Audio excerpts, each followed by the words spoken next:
Good morning. आप देख रहे हैं न्यूज नेशन और आपके साथ इस वक्त में लक्ष्मी उपाध्याय। शुरुआत इस वक्त की बड़ी खबर से कर रहे हैं। उत्तरकाशी से किसी भी वक्त आ सकती है अच्छी खबर। टनल में एक बार फिर से पाइप डालने का काम शुरू हो गया है। ये बड़ी खबर। टनल से आज निकल सकते हैं सभी मजदूर और मजदूरों से बस 12 मीटर दूर है रेस्क्यू टीम। सिर्फ 12 मीटर का डिफरेंस रह गया है। टनल में 2 पाइप अभी डाली जानी बाकी है। देर रात ड्रिलिंग के दौरान सरिया आने की वजह से काम को थोड़ा रोकना पड़ा था, लेकिन फिर से ये ऑपरेशन शुरू कर दिया गया है और ये उम्मीद जताई जा रही है कि बहुत जल्द आज ये खुशखबरी आ सकती है। 4 तस्वीरें इस ऑपरेशन से जुड़ी इस वक्त हम आपको दिखा रहे हैं।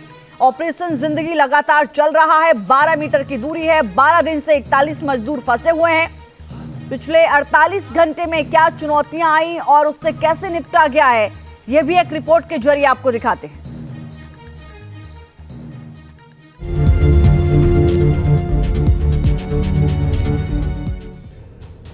पिछले 12 दिनों से पूरे देश की नजर उत्तरकाशी के टनल में फंसी 41 जिंदगियों पर टिकी रही। सरकार हो या फिर मलबे में फंसे लोगों का परिवार, बीतते वक्त के साथ हर किसी की धड़कनें बढ़ती जा रही थीं।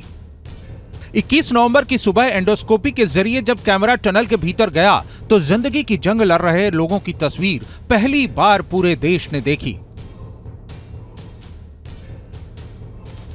इस तस्वीर ने रेस्क्यू में जुटी टीम के लिए उम्मीद की नई किरण जगाई। राहत और बचाव टीम ने टनल में फंसे लोगों से बात की और उनका हौसला बढ़ाया। मुसीबत की घड़ी में भी मजदूरों का मुस्कुराता चेहरा देख राहत और बचाव में जुटे लोगों की उम्मीदें बढ़ गईं और एक बार फिर ड्रिलिंग का काम शुरू हुआ। अमेरिकी ऑगर मशीन तेजी से मलबे को काटती हुई आगे बढ़ने लगी। जैसे जैसे मलबा हटता गया, लोगों की उम्मीदें भी बढ़ती गईं। लेकिन 22 नवंबर की रात करीब 11 से 12 बजे के बीच आखिरी पाइप को पुश करने के दौरान भारी सरिया रुकावट बनकर खड़ा हो गया।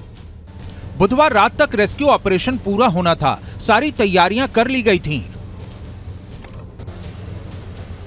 टनल के बाहर एनडीआरएफ की टीम बुलाई गई। टनल में फंसे एक-एक मजदूर के लिए एम्बुलेंस मंगाई गई और अस्पताल में 41 बेड तैयार रखे गए। लेकिन कोई नहीं जानता था कि सबका इंतजार और लंबा होने वाला है। जैसे ही ऑगर मशीन के रास्ते में सरिया आया तो काम रोकना पड़ा। टनल में बतौर टेक्निकल एक्सपर्ट काम कर रहे हरपाल सिंह ने रेस्क्यू में बाधा आने की जानकारी दी तो सबके चेहरे पर थोड़ी शिकन बढ़ गई। लेकिन टेक्निकल टीम को पूरा यकीन था कि रात भले ही मुश्किल भरी रहे, लेकिन सुबह की किरण टनल में फंसे लोगों के लिए नया सवेरा लेकर आएगी। वो तो कुछ नहीं है, 4-5 सरिये हैं अंदर। उन्होंने मशीन के बिट को आगे नहीं जाने दिया, वो बिट बाहर आ गया, निकाल लिया। अब जाके मशीन का आगे एक ऑगर लगा होता है, बिट लगा होता है, जिससे काटते हैं मिट्टी को। 4.5 किलोमीटर लंबी सिलक्यारा टनल के एंट्री गेट से 270 मीटर भीतर भूस्खलन हुआ था। दिवाली के दिन हुए इस हादसे के बाद से लगातार रेस्क्यू ऑपरेशन चलता रहा। टनल में राहत और बचाव के लिए केंद्र सरकार ने 3 रेस्क्यू प्लान बनाया था। प्लान नंबर 1 ऑगर मशीन से ड्रिलिंग। इसमें 2 से 3 दिन का समय तय हुआ। प्लान नंबर 2 जिसके मुताबिक टनल की साइड से खुदाई करना, जिसमें 10 से 15 दिन का समय लगता। और प्लान नंबर 3 के मुताबिक डंडाल गांव से टनल की खुदाई करना शामिल था, जिसमें 35 से 40 दिन का वक्त लगता। अच्छी बात यह है कि केंद्र सरकार की तरफ से सुझाए गए पहले प्लान में समय कम लगना था, लिहाजा रेस्क्यू ने टीम प्लान 1 पर काम करना शुरू किया और उम्मीद के मुताबिक कामयाबी भी मिली। ये पहला प्लान ए है। इस प्लान ए को ही हम लोगों ने फर्स्ट प्रेफरेंस दिया, क्योंकि ये मैकेनिकल सिस्टम है। कोई और मैनुअल तरीका करेंगे उससे बहुत ज़्यादा टाइम लग सकता है, रिस्क भी है। इस सिस्टम की हम लोगों ने सब ने मिलके एक ओपिनियन बनाया। 4-5 गवर्नमेंट की एजेंसीज हैं, प्राइवेट की तरफ से मैं अकेला हूँ। पहले प्लान के मुताबिक रेस्क्यू टीम ने टनल की ड्रिलिंग की और 800 मिलीमीटर की पाइप टनल में डालने में कामयाबी मिली और यही पाइप 12 दिन से टनल में फंसे 41 मजदूरों के लिए जिंदगी की नई लाइफलाइन बन गई। Team news nation. और हमारे सहयोगी सैयद आमिर इस वक्त उत्तरकाशी से हमारे साथ लाइव जुड़ रहे हैं। सैयद, 12 मीटर की दूरी है, 12 दिन हो चुके हैं 41 मजदूरों को। ये दूरी कब तक तय हो सकती है, क्या कुछ जानकारी, चूंकि आप लगातार हमें ग्राउंड से जानकारी दे रहे हैं, इस वक्त क्या कुछ स्थिति है वहां पर? देखिए, कल रात में ये समस्या सामने आई थी, जिसके बाद जो है उसको सुलझा लिया गया है।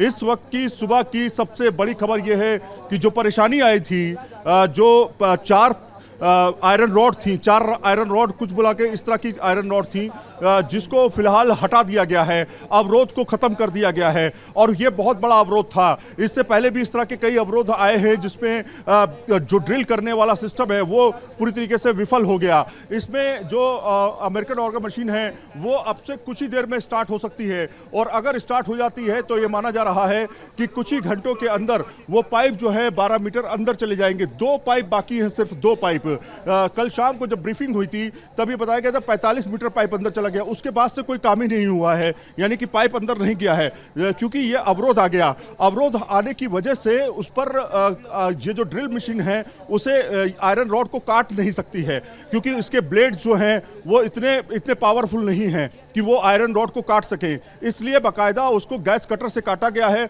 और गैस कटर से काट करके उसको हटाया गया है। तो 4 आयरन रॉड को जो है हटा दिया गया है। अवरोध अब नहीं है, ऐसा सुनने में आ रहा है, लेकिन जो मशीन है अभी शुरू नहीं हुई है, कुछ ही देर बाद वो शुरू होगी। और ये मुमकिन है कि अगले 4 से 5 घंटे के अंदर ये ऑपरेशन पूरा कंप्लीट किया जाए, क्योंकि अब लास्ट का मलबा है, आखिरी मलबा है। अगर इसके बीच में कोई अवरोध नहीं होता है तो ये मान के चलिए हर 1 घंटे में 2 से 3 मीटर पाइप जो है वो अंदर ढकेला जा सकता है। लेकिन इसमें दिक्कत यह है कि जब इस तरह की अवरोध आते हैं तो पाइप जो है उससे छोटा पाइप अंदर इंसर्ट किया जाता है। यानी अगर 800 डायामीटर का पाइप है, 800 डाया का पाइप है, तो उसमें 700 डाया का पाइप डाला जाएगा और वो इंसर्ट किया जाएगा, ताकि उसको अवरोध ना मिले आगे। तो इस तरह की चीजें चल रही हैं। मुमकिन है कि आज दोपहर तक ये ऑपरेशन 12 बजे तक मान रहे हैं कि कंप्लीट किया जा सकता है। जी सैयद आमिर, चूंकि आप वहां पर मौजूद हैं, रात भर ये ऑपरेशन चला है, सुबह से भी जैसा कि आपने बताया कि लगातार कोशिश की जा रही है। मैं चाहूंगी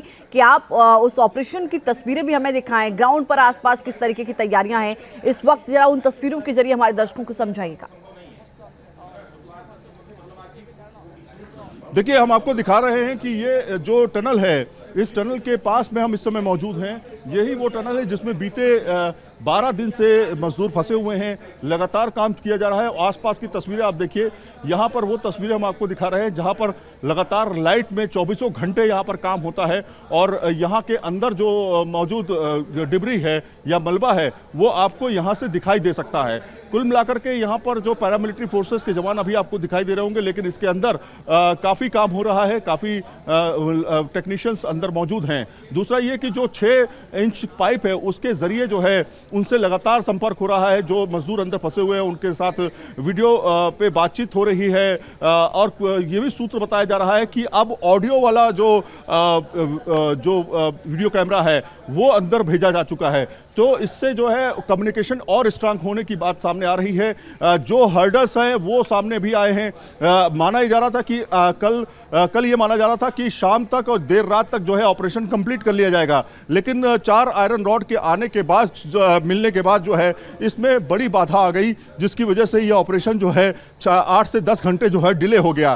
तो ये अभी समस्याएं हैं, और इस समस्याओं से निजात पाना बहुत ज़रूरी है, क्योंकि अगर जल्दबाजी में काम होगा तो एक बार फिर से मशीन खराब होगी, उस मशीन को बनने में समय लगेगा, या फिर दूसरी मशीन को आने में समय लगेगा, और उसको इंस्टॉल करने में समय लगेगा। तो इसलिए जो है बहुत सोच समझ के काम किया जा रहा है, फूंक के कदम उठाए जा रहे हैं।